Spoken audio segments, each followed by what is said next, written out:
Eh, hoy no, y siempre agradecidos con el Señor, pero estoy muy agradecido con el Señor porque está llevando a esta iglesia Salvados por Gracia a que las Escrituras ocupen el lugar preeminente que ellas deben tener, el lugar de dignidad.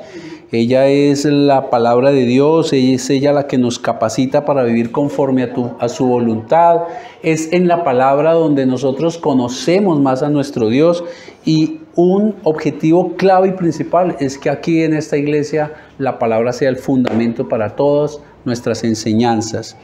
Y dentro de eso, pues hemos ido cada mes tomando un libro para la lectura, como iglesia, ¿no? Este mes nos correspondió el libro de Nehemías y ha sido una gran bendición, una gran bendición. Invito a que nadie se quede sin leer este libro si por alguna razón no lo ha hecho. Y quiero compartirles algo, y es que desde el primer día, este es mi libro de encuentros con el Señor, donde tengo mis devocionales, y desde el primer día quedé atrapado por el libro de Nehemías, y quiero compartir con ustedes estas reflexiones. ¿Quién fue Nehemías? Pues un gran siervo del Señor. Un gran siervo del Señor que, entre otras cosas, nos va a enseñar a través de su libro el compromiso que cada uno debemos tener con la obra de Dios. El compromiso, si hay alguien que nos muestra cómo es tener un compromiso con la obra de Dios, Nehemías es un gran ejemplo. Obviamente hay muchos más. Y vamos a ir a este libro, en el capítulo 1 de Nehemías. Y para quienes les gusta tomar apuntes, el título de la enseñanza de hoy es Cuando el corazón está comprometido con la obra de Dios. Cuando el corazón está comprometido con la obra de Dios. Y hay algo muy hermoso en los nombres de la antigüedad, y es que los nombres se colocaban con una razón de ser y tenían un concepto, tenían algo, expresaban algo los nombres. Nehemías quiere decir en el original consolación de Jehová. Consolación de Jehová. Y ya nomás con el nombre ya nos indica para dónde va el libro, ¿sí o no? Consolación de Jehová. Así como Habacuc significa el abrazo de Dios, el abrazo, y uno entonces ya sabe para dónde va. Nehemías es el consuelo. Y nos vamos a dar cuenta de que fue escrito por allá en el año 430 antes de haber nacido nuestro Señor Jesucristo. Y vamos a ver, entre otras cosas, vamos a ver aquí un modelo de oración,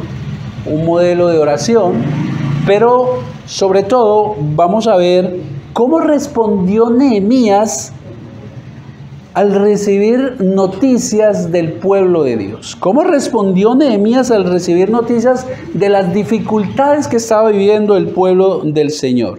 Y para ello vamos a ir exponiendo las Escrituras verso a verso. Lo primero que vamos a ver es, conozcamos cuál fue la noticia que él recibió. ¿Cuál fue la noticia que él recibió? Y la noticia que él recibió la vamos a ver del versículo 1 hasta el 3. Dice así la palabra del Señor.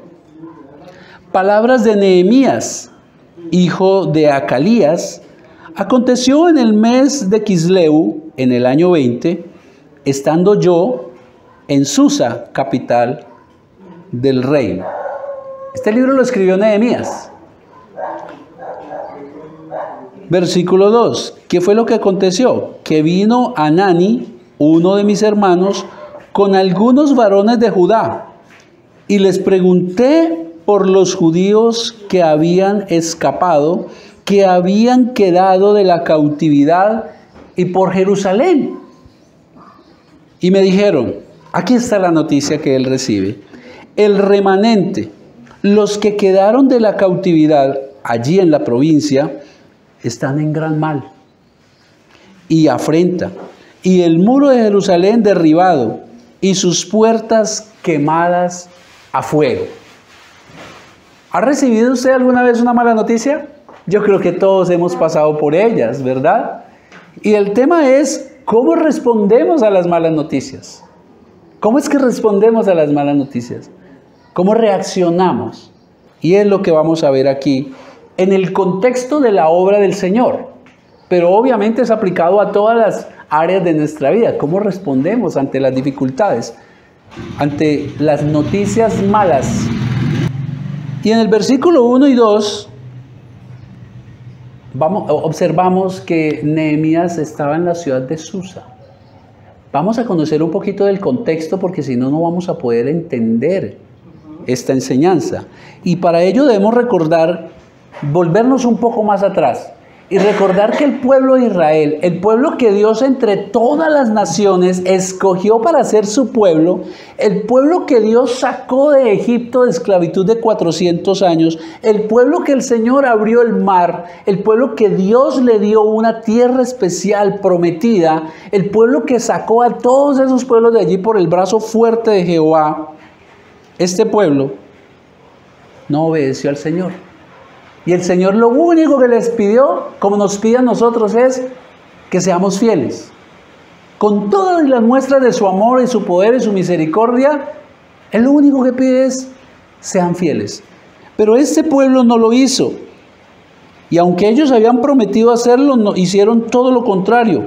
A pesar de que una y otra vez el Señor a través de los profetas les enviaba mensajes, mira, vuélvete, arrepiéntete, vuelve a mí, no se mezclen con el pecado, con los otros pueblos. Ellos endurecieron su corazón y entonces el Señor, que es justo, permitió justicia sobre ellos. Vino la disciplina. Y entonces permitió que el gran rey Nabucodonosor, el rey de Babilonia, vino e invadió el pueblo de Dios. Y una invasión es guerra, esa sangre, esa espada, esa fuego. Y destruyó absolutamente todo lo que encontró a su paso, entre ellos la ciudad santa, la ciudad de Dios, la ciudad de Jerusalén, donde allí se encontraba ¿qué? El templo de Dios. Y el templo de Dios para los judíos es clave tenerlo en cuenta porque es el sitio donde la presencia de Dios estaba con su pueblo. Es el sitio donde ellos se encontraban con el Señor. Así es de que al terminar derribado el templo, al terminar derribadas las murallas, pues obviamente quedaron en el aire. Pero no solamente eso ocurrió, el Señor permitió que Nabucodonosor cogiera cautivos a todo el pueblo y lo llevó esclavo a Babilonia. Por la dureza del corazón de este pueblo. Por la dureza del corazón. La casa de Jehová fue destruida. Pero Jehová también había hecho una promesa, Jeremías 29, que eso duraría solo 70 años.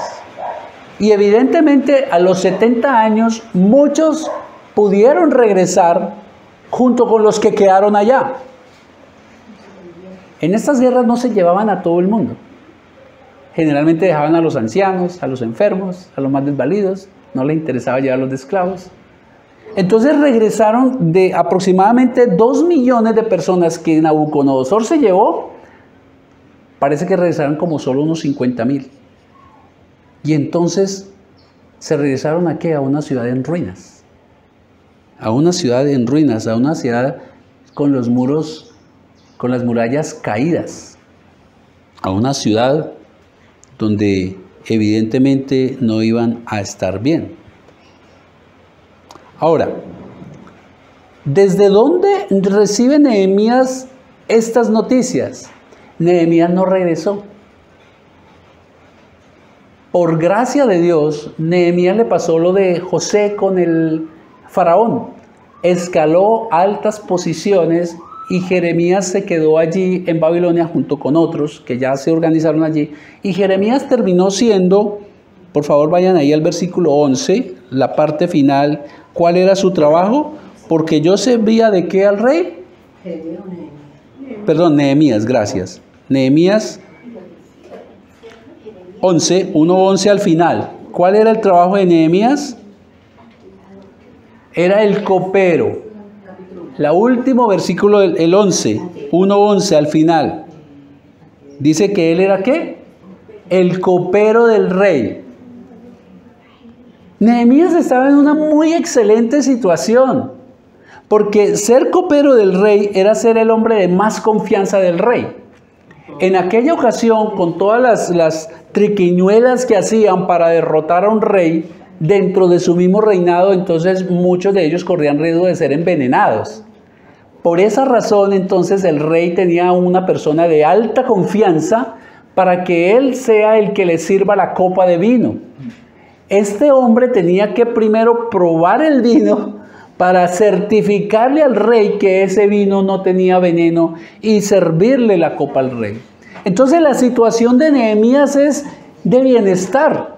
La situación de Nehemías es de estar muy bien. Nehemías vivía en el mismo palacio del rey. Cada vez que el rey viajaba, Nehemías iba con él. Cada vez que el rey se movía, él tenía que estar ahí. De hecho, Nehemías era el que a toda hora estaba ahí, así de que él conocía absolutamente todo lo que ocurría allí alrededor del rey, y hasta se terminaban ellos siendo consejeros del mismo rey. La vida de él tampoco era una vida mala. Obviamente, si vivía en el palacio, vivía con comodidades, ¿verdad? Con comodidades. Él no estaba sufriendo, él estaba en bienestar. Sin embargo, bueno, y cuando escribe este libro, aquí menciona el versículo 1 que estaba en la ciudad de Susa, en la capital del reino. Una ciudad, pues muy avanzada en esa época. Y allí entonces lo visita, vienen de Jerusalén, de la ciudad destruida. ¿Vienen quién? Su hermano con otros hombres de allá de la ciudad. Y hay algo interesante aquí. Es él el que pregunta. Y eso es importante, porque de entrada nos enseña que sin importar en la situación cómoda que nosotros estemos, tenemos que estar pendientes ¿de quién? De nuestros hermanos. Primeramente de la iglesia de SPG. Pero obviamente de toda la iglesia del Señor. Pueden ser iglesias de otro lado, porque al fin y al cabo la iglesia del Señor es una sola. Fue Nehemías el que preguntó por sus hermanos judíos en Jerusalén. ¿Y cómo están ellos? ¿Y cómo está la ciudad? A pesar de estar viviendo cómodamente al lado del rey, este siervo de Dios se preocupó por los que no estaban en las mismas condiciones.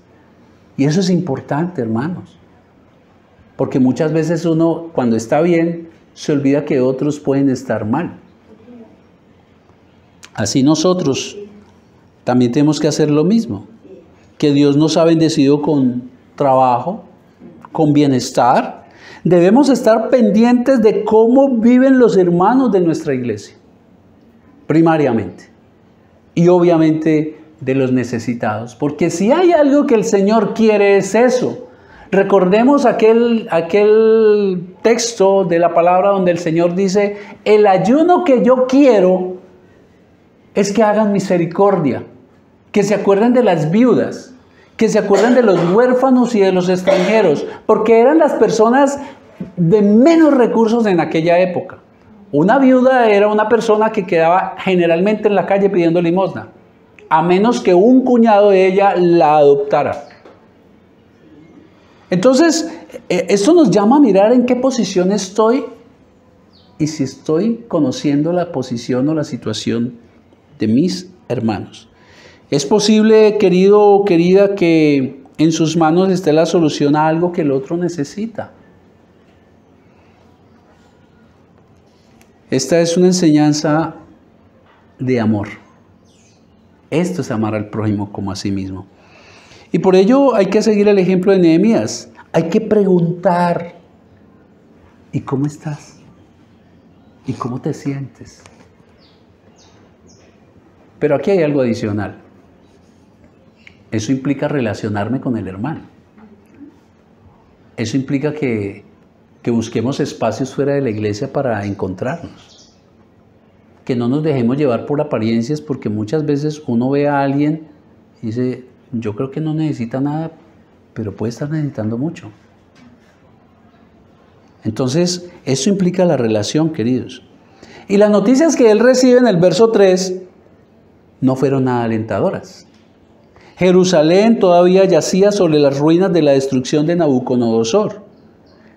¿Cuánto pasó eso? Muchos años atrás. Ahora, ¿qué implica que una ciudad en aquella época sus murallas estuvieran derribadas y los portones para entrar a estas ciudades estuvieran quemados? Una ciudad cuyos muros y puertas estaban destruidos era completamente vulnerable. La podían atacar en cualquier momento cualquier ejército, grande o pequeño. Y por tanto, pues es evidente que entonces sus habitantes no podían vivir en tranquilidad. Vivían en zozobra. En cualquier momento nos pueden atacar. ¿Y qué implica el ataque? Muerte, desolación, destrucción y más esclavitud. Los saqueos. Una ciudad en ruinas no da confianza a ninguno de sus habitantes. Una ciudad en ruinas muestra que no ha podido progresar ni va a poder progresar. Esa era la situación de los judíos, mientras él estaba en una situación muy buena. Una ciudad de estas calidades, de estas características, es una ciudad en miseria que muestra haber tenido una pobreza económica que no se pudo reconstruir y que muestra también que no tuvo líderes capaces de poderla sacar adelante. El pueblo de Dios estaba pasándola muy mal. Ahora, no son solamente los muros. Observen lo que a ellos les pasaba. Nehemías capítulo 9, versículo 37.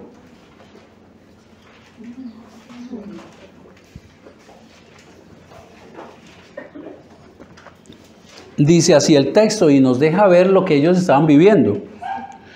Sus abundantes cosechas son ahora de los reyes que nos han impuesto por nuestro pecado. Claro, ahora lo que ellos cosechaban, los reyes que le habían cautivado, ahora les exigían eso primero para los reyes, para tributo, y ellos se quedaban en miseria. Pero observen que dice, por nuestro pecado. Ellos son conscientes. Y queridos, uno tiene que ser consciente que muchas veces pasa situaciones difíciles y es a causa de nuestro pecado. Es una especie de el Señor haciendo justicia, porque su palabra también dice que al que ama, disciplina. Y ellos fueron conscientes de eso. Esa es la situación de ellos. La cosecha son ahora de los reyes que nos has impuesto por nuestro pecado. Ellos saben que detrás de esto está Jehová. Como tienen el poder, hacen lo que quieren con nosotros y con nuestro ganado.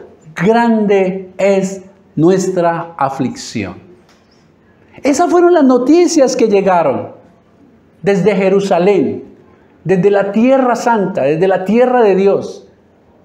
Y llegaron a oídos de un siervo de Dios que no conocía eso, que estaba viviendo súper bien en un palacio del rey, comiendo de los mejores manjares, viviendo muy bien, siendo el más cercano al rey, con gran estatus.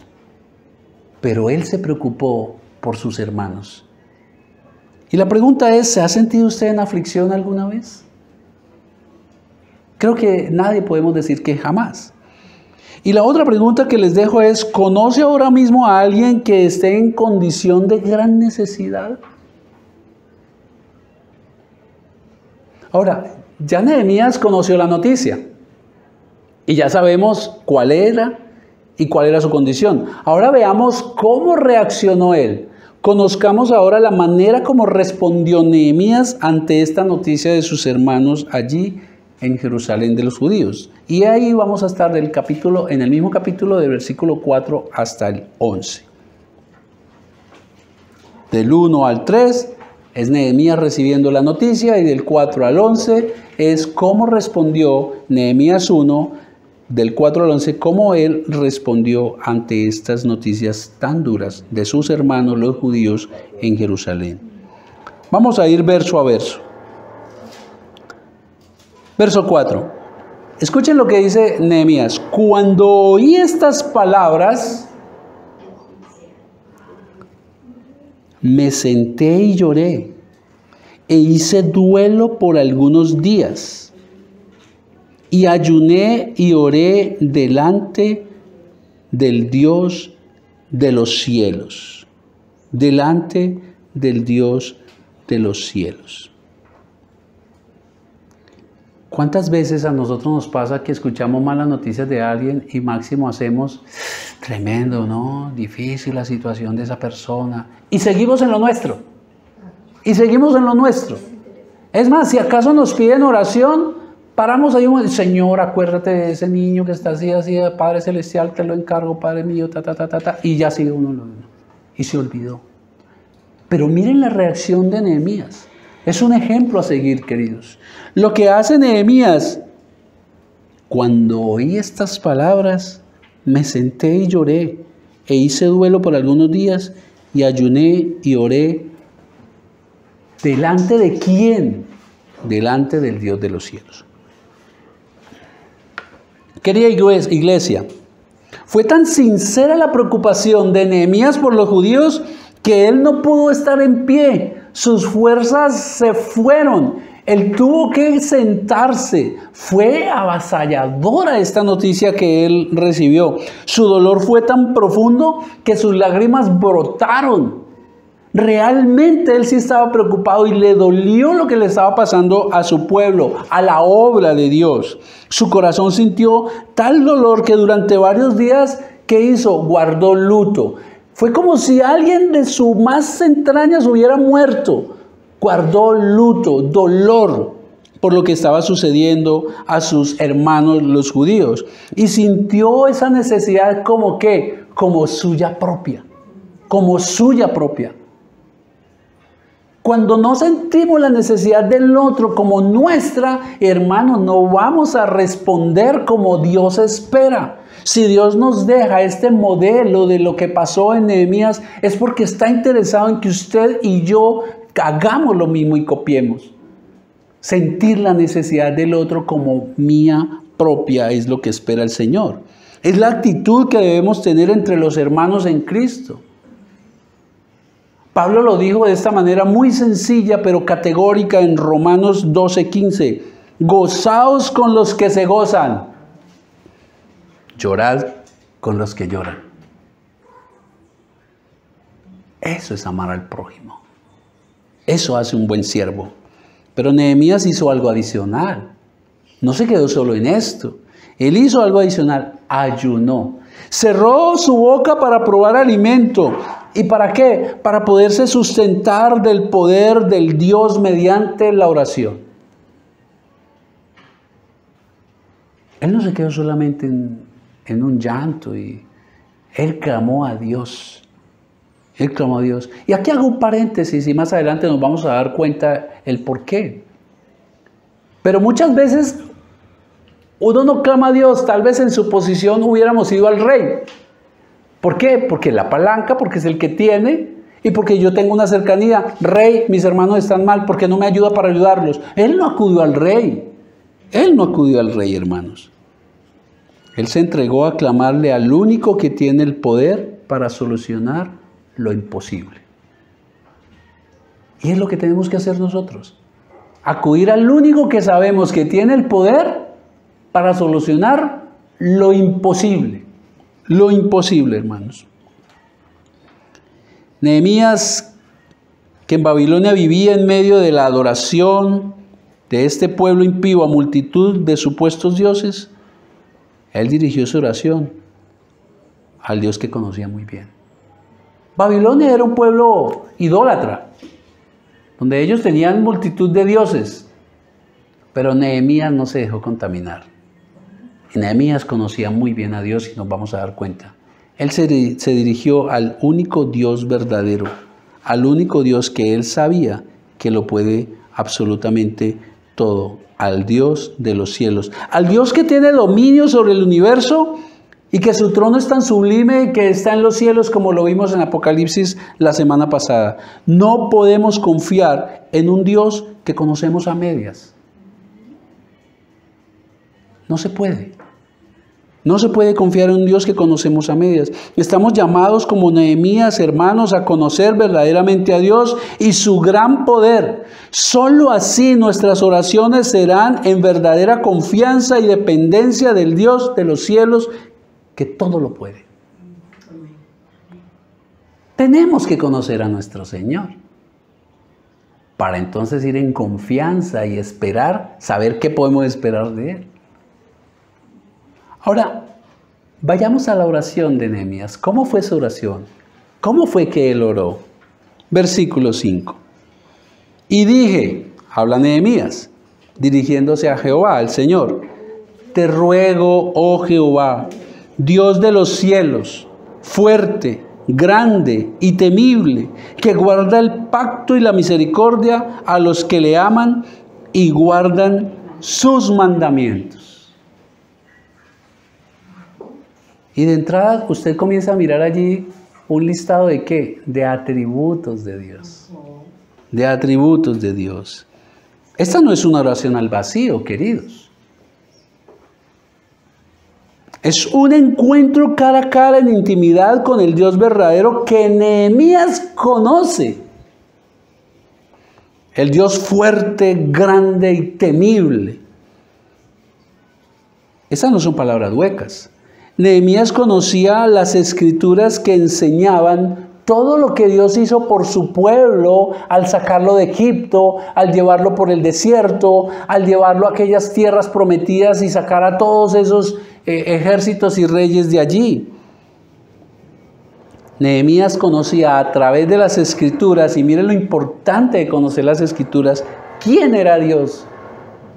Primera de Crónicas 17:21 dice así: ¿y qué pueblo hay en la tierra como tú, pueblo Israel, cuyo Dios fuese y se redimiese un pueblo para hacerte nombre con grandes y maravillas, echando a las naciones de delante de tu pueblo, que tú rescataste de Egipto?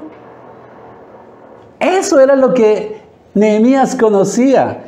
Conocía toda la historia de Israel, desde que el Señor le hizo la promesa a Abraham. Y la pregunta es, ¿conocemos a Dios? ¿Conocemos las Escrituras? Es allí donde lo conocemos a Él. Es allí donde Él se revela. Querida iglesia, no tenemos un Diosito. Somos hijos del Dios que todo lo puede, que es temible. Y esta palabra temible tiene dos connotaciones. Para sus hijos es un temor reverencial por quién es Él. Pero es temible para sus enemigos porque Él muestra su brazo duro contra ellos. No tenemos un Diosito. Tenemos al Dios grande y poderoso que defiende a su pueblo como un león, hermanos. Pero él también menciona otro atributo del Señor, Dios que guarda el pacto. Y eso de entrada nos dice que Dios es confiable, que en Él podemos confiar, que en sus promesas podemos confiar, que Él no es un hombre que hoy diga una cosa y mañana diga otra.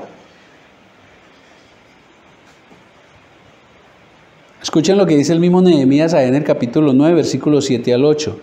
Tú eres, oh Jehová, el Dios que escogiste a Abraham y lo sacaste de Ur de los Caldeos y le pusiste el nombre de Abraham y hallaste fiel su corazón delante de ti e hiciste, escuchen, pacto con él para darle la tierra del Cananeo, del Eteo, del Amorreo, del Fereceo, del Jebuseo, del Gergeseo, para darla a sus descendencias y cumpliste tu palabra porque eres justo, porque eres fiel.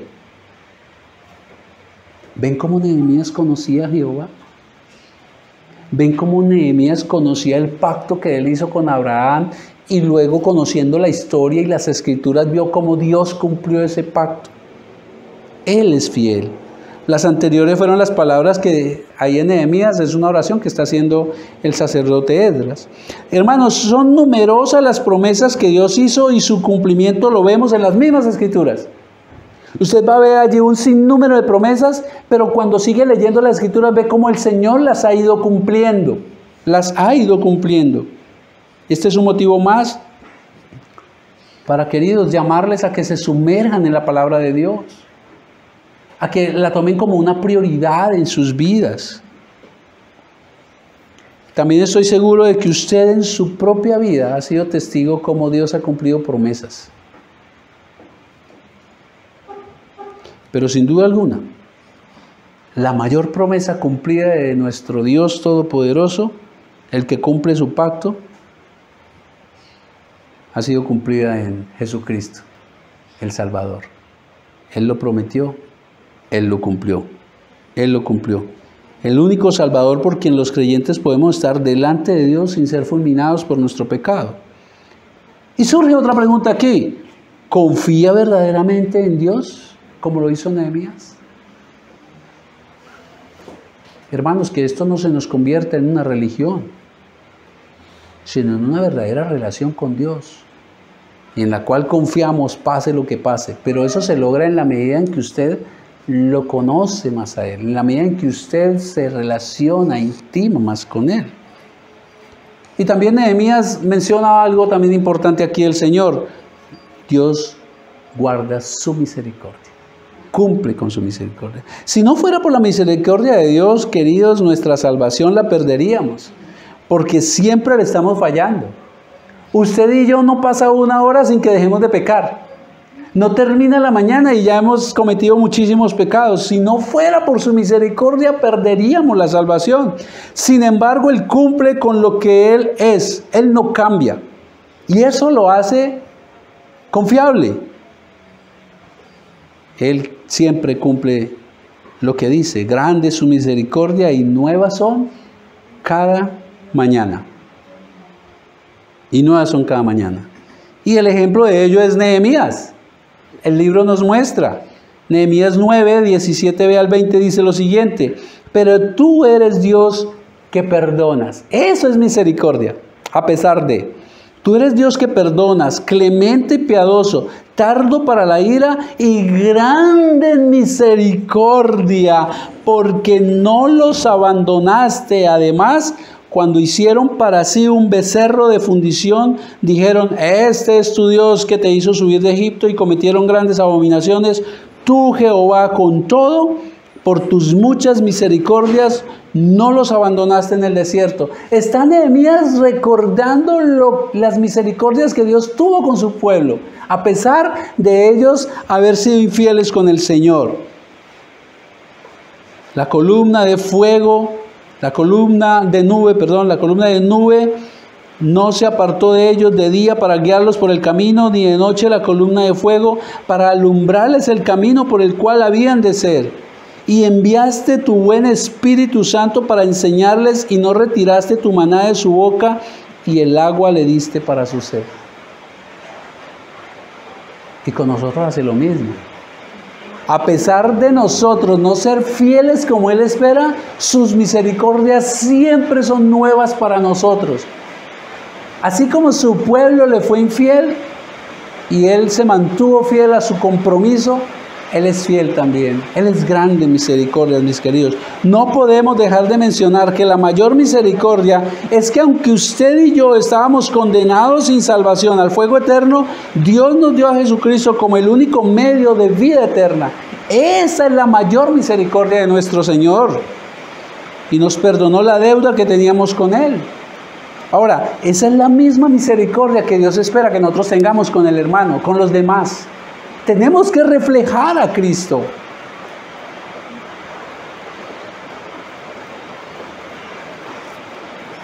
El versículo 6a, continúa él en su oración y sigue orándole al Señor.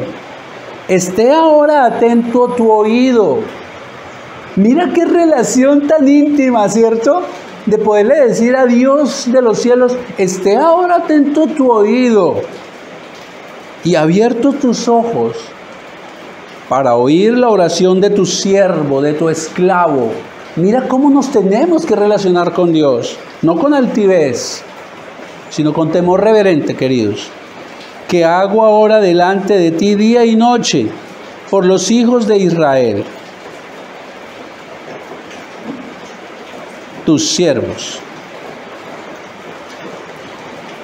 Esté atento tu oído y abierto tus ojos, le dijo Nehemías a Dios.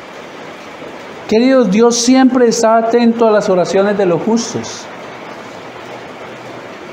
de sus hijos. Jamás dude que Él escucha sus oraciones. El Salmo 34:15, el salmista dice así: los ojos de Jehová están sobre los justos y atentos sus oídos al clamor de ellos.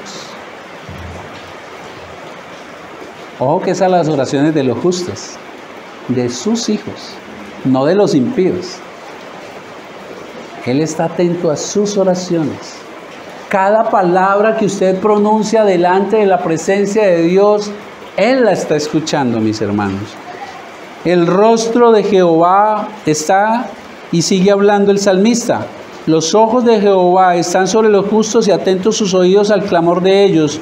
El rostro de Jehová está contra los que hacen mal, para cortar de la tierra la memoria de ellos. Claman los justos y Jehová oye y los libra de todas sus angustias. Es maravilloso saber que el Dios de los cielos está atento a nuestras oraciones. Hermanos, es evidente que Nehemías conocía muy bien a Dios y tenía una relación íntima con Él.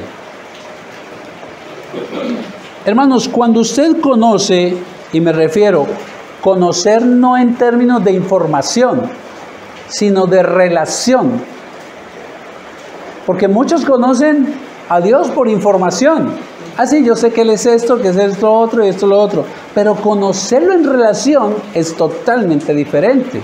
Cuando usted conoce a Dios realmente, su oración deja de ser una retahíla y se convierte en un derramar del corazón ante su Señor y Padre Celestial, en la seguridad y confianza de ser escuchado y de tener respuesta de Él. ¿Son así nuestras oraciones?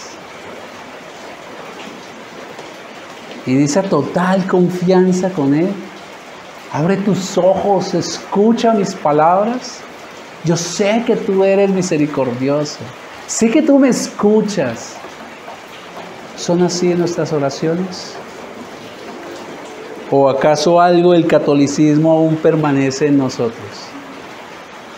Porque a veces inclusive en la misma iglesia cristiana solo se repiten palabras vanamente que no sirven para nada. Y no caigamos en esto que la oración que Dios escucha es la más larga. No es la más larga, no es la más corta.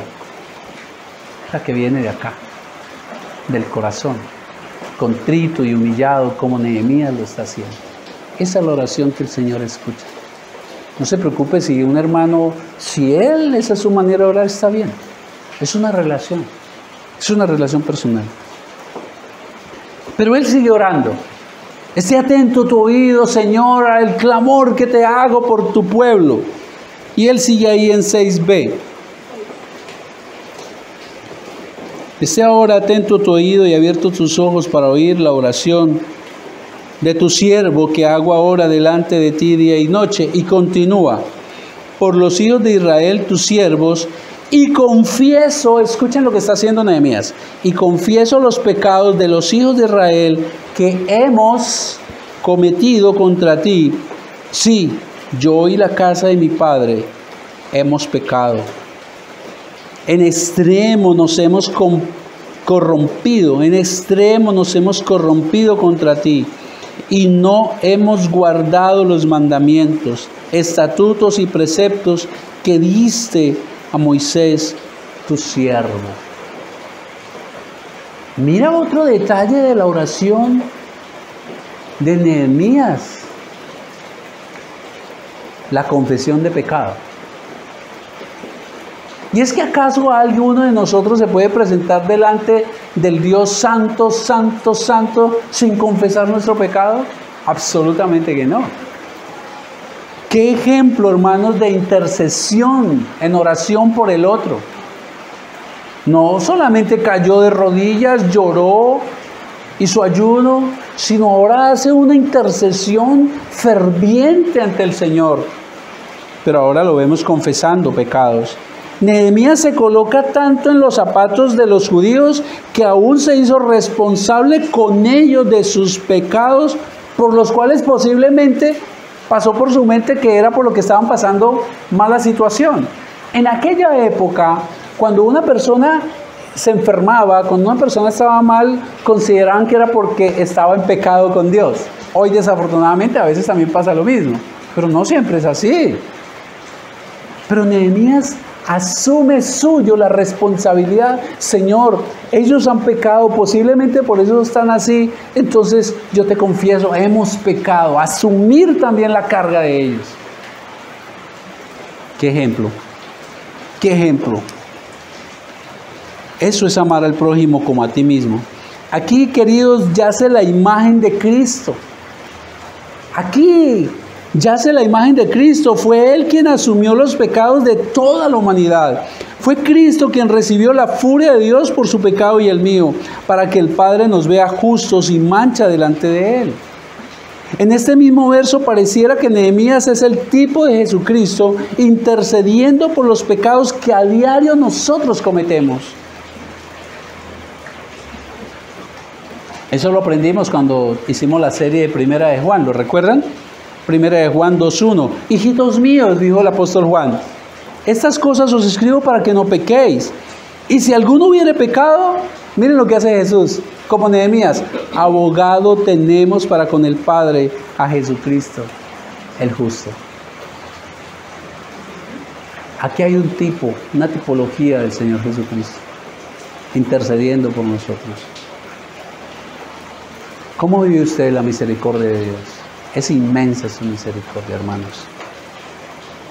Y Él sigue orando, sigue clamando. Observen que no es una oración de esas espontáneas y cortas que a veces nosotros hacemos y sin sentido. Señor, ayuda a mi hermano que está en calamidad, dale un buen trabajo, amén. No.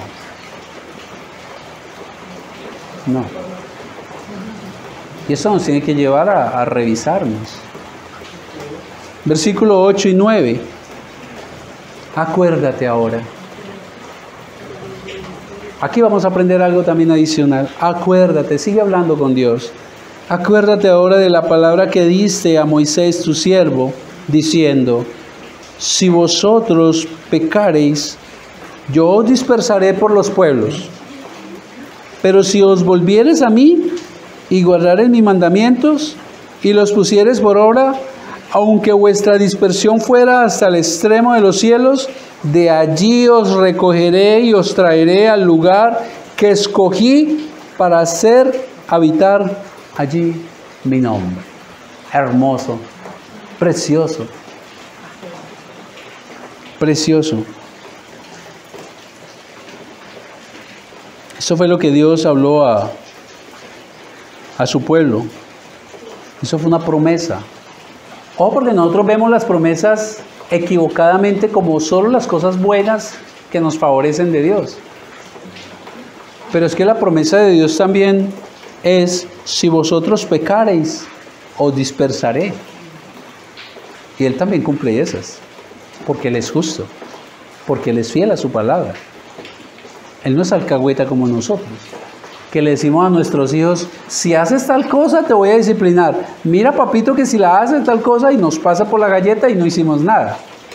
Y perdimos autoridad.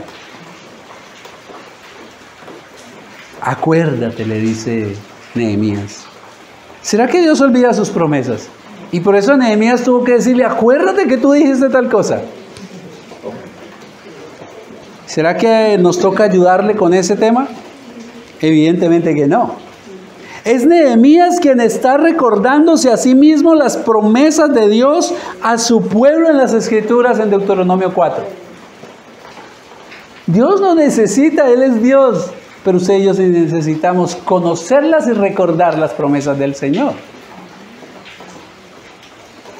El siervo de Dios, Nehemías, está completamente seguro de que así como Dios cumplió la promesa de esparcir por todas las naciones a su pueblo, porque pecaron, también Dios cumpliría su promesa de traerlos nuevamente cuando se arrepintieran a Jerusalén.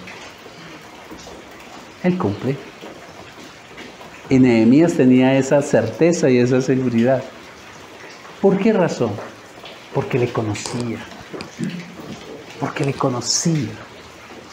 Así como Dios causó humillación a su propio pueblo, Nehemías está seguro de que De Jehová también vendrá el bienestar para los judíos que están sufriendo allá en Jerusalén. Al fin y al cabo, como dice el verso 10, y usted lo mira allí, ellos eran su pueblo.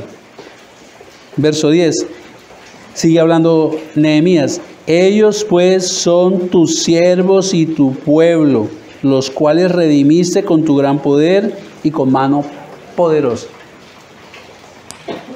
Ellos son el pueblo de Dios, el que Dios rescató de Egipto. ¿Cómo los va a abandonar? Jamás Dios soltará a uno de sus hijos. Él prometió nunca dejarnos, nunca abandonarnos. La seguridad de la oración de Nehemías se basó en que Dios siempre cumple sus promesas. De ahí la importancia de que en nuestras oraciones conozcamos quién es Dios. De lo contrario, sus oraciones y las mías son oraciones al vacío, sin esperanza. Ahí también debe reposar nuestra confianza cuando oramos a nuestro Dios, en sus promesas y que Él es fiel para cumplirlas. Ahora, ahora viene Nehemías con una petición. Y observen ustedes que aquí lleva el mismo modelo y Jesús no había llegado 450 años atrás. Y luego Jesús le enseña a sus discípulos la oración. Y lo primero que enseña a Jesús es que en la oración exalten a Dios, Padre nuestro que estás en los cielos. Y Nehemías hizo lo mismo. Perdona nuestros pecados y Nehemías hizo lo mismo. Y ahora Nehemías le va a pedir al Señor. La petición en el versículo 11. Te ruego. Y voy a parar acá. Dios no está obligado a nada. Con usted, conmigo y con nadie. Él está obligado a sí mismo. Él es Dios. Nosotros siempre humanos. Te ruego, no te exijo. Pero es que cuando uno escucha oraciones, ahí entiende uno qué tipo de Dios es el que esa persona tiene en su corazón.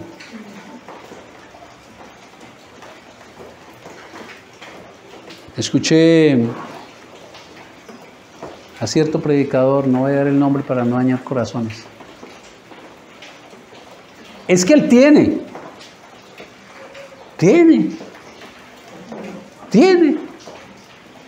Qué irreverencia. Señor, te ruego. Dice Nehemías, te ruego, oh Jehová, esté atento ahora tu oído a la oración de tu siervo, de tu esclavo. Miren la relación. Jamás podemos nosotros olvidar quién es Dios y jamás podemos olvidar quiénes somos nosotros. Esa es la relación. Siervo, esclavo frente al Dios Santo, que me compró con la sangre de su Hijo en la cruz. Yo le pertenezco, usted le pertenece al Señor. Te ruego, Señor, escucha la oración de tu siervo y escucha también a la oración de tus siervos. Mire cómo Él sigue intercediendo por sus hermanos allá. Escúchalos a ellos también, Señor. Y aquí vienen las peticiones. Quienes desean reverenciar tu nombre, concede ahora buen éxito a tu siervo y dale gracia delante de aquel varón, refiriéndose al rey. Porque yo servía, cuenta él está contando la historia, ¿no? Aquí es donde nos dice, porque yo servía al rey como copero. Y su primer clamor, uno de sus clamores es que Dios escuche a su pueblo. Señor, no cierre los oídos a su petición. Señor, escúchalos. Ellos quieren reverenciarte. Ellos quieren alabar tu santo nombre. Escúchalos. Respóndeles, Señor. Para que ellos volvieran a tener gozo en su corazón delante de la presencia de Dios. Y ahora Él hace una petición a favor del pueblo, pero que Él necesitaba. Pero Nehemías no se queda como muchos de nosotros que solo llegamos hasta la oración. Muchos de nosotros lo que hacemos es orar por la necesidad de aquella persona, interceder y hasta, inclusive yo creo que hasta llorar. Pero muchos de nosotros nos quedamos ahí y no buscamos recursos para ayudar a esa persona. Cuando somos el brazo extendido de Jehová. Cuando como Nehemías tenemos posiciones que podemos ayudar al otro. Nehemías no hizo eso. Nehemías tiene el corazón comprometido con la obra de Dios. Nehemías sabe que su posición privilegiada como copero del rey puede ayudarle para ayudar al otro. Y por ello acude a Dios. ¿Para qué? Para que le dé gracia delante del rey. Para tocar el corazón del rey. ¿Cuántas veces nosotros tomamos decisiones y después es que le oramos a Dios? Ay, Señor, toque el Señor allá donde le pidió, no sé, un favor o esto y lo otro. No, Nehemías acudió al Dios Todopoderoso para que le ayudara delante del rey. Por ello acude a Dios para que le dé gracia delante de Artajerjes.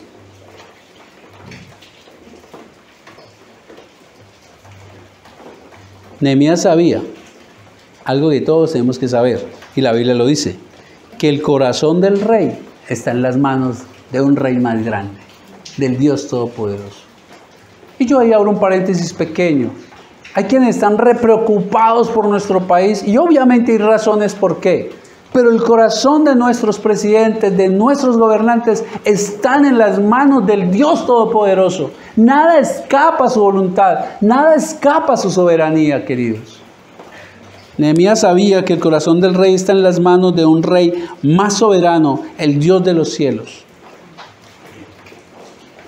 Ahora, cuando usted sigue leyendo Nehemías, en el capítulo 2 va a ver cómo Dios tocó el corazón del rey y le ayudó enormemente para la obra del Señor.